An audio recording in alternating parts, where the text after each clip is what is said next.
What are you afraid of? You're afraid of things that go bump in the night.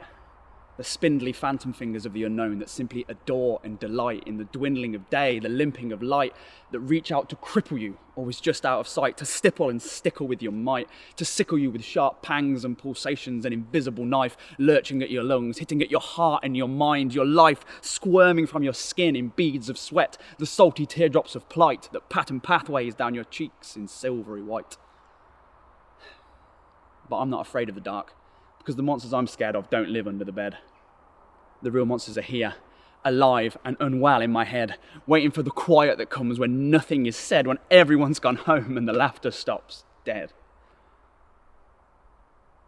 When it's silent out here, in there the noises knock behind each blink, nauseate every daydream, infiltrate and deflate until I dare not think, hanging heavy like frost, like a fog across a lake, so dense and indistinct, clouding and shrouding and staining like ink, an ice cube clink in a tumbler without drink. No whiskey can wash me, distract or retract me from this brink. So cheers. I try to shake it, but its haze is so thick, so complete. It holds me like shackles, incarcerates my judgment and wit with its unseen claws, slicing so sharp and so slick, scratching under my eyelids and my ill-fitting skin with its impervious itch, and short-circuiting my smile like a cold computer glitch. My hard drive won't reboot. Control-Alt-Delete can't beat the demons that meet in my mind and put up their feet, who sit atop my furniture until hope is obsolete, until I admit outright defeat and try instead to sleep. What are you afraid of? I'm afraid that every time I shut my eyes to rest, instead of sleep to greet me, I'll be faced with my regret. That I'll be faced with the feeling that I'm a waste, that I'm someone my friends will wish they'd never met. That the darkness behind my closed eyes is the brightest future I can expect. That every stupid little dream I've had will wither with neglect because I'm a mess, and every chance I've ever had I've squandered and I've wrecked.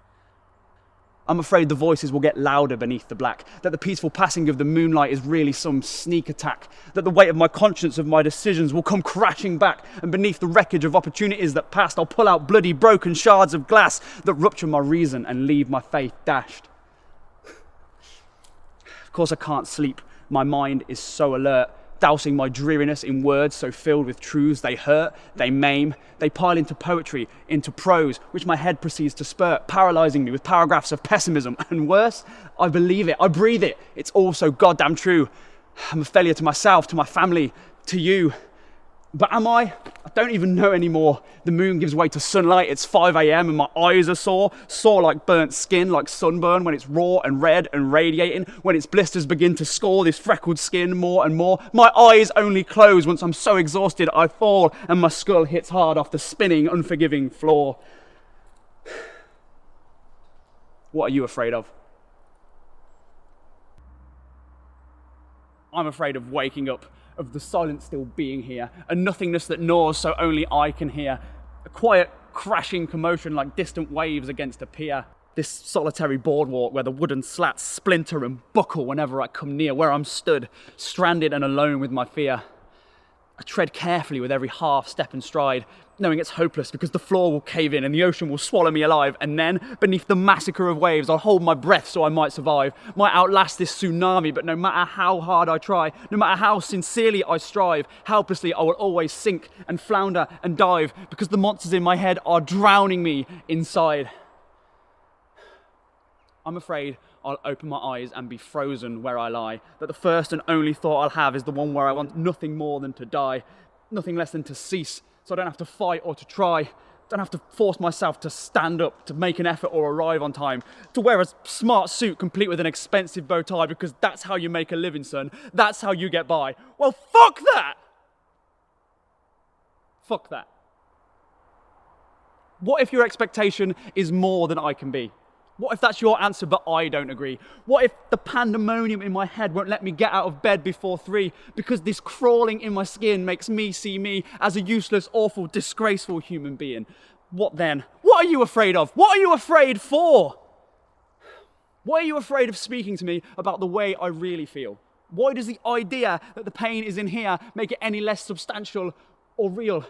Why is there a stigma? Why is this a flashing warning light, an ordeal for anyone other than those who just want to speak out so they can begin to heal, to open up and not conceal? Why can't I just deal with it? Because you're afraid of spiders and I'm afraid of the plague that creeps around inside us. This eight-legged infestation that devours us like a virus, inflames our sense of doubt and controls us like a tyrant. Because I'm afraid of this pestilent passenger that's aboard but didn't pay. The lodger we never wanted, but that just won't go away. But fear's just a four-letter word. It's all in your head, I hear you say. Because you're only afraid of dying sometimes. But I'm afraid of living. Every day.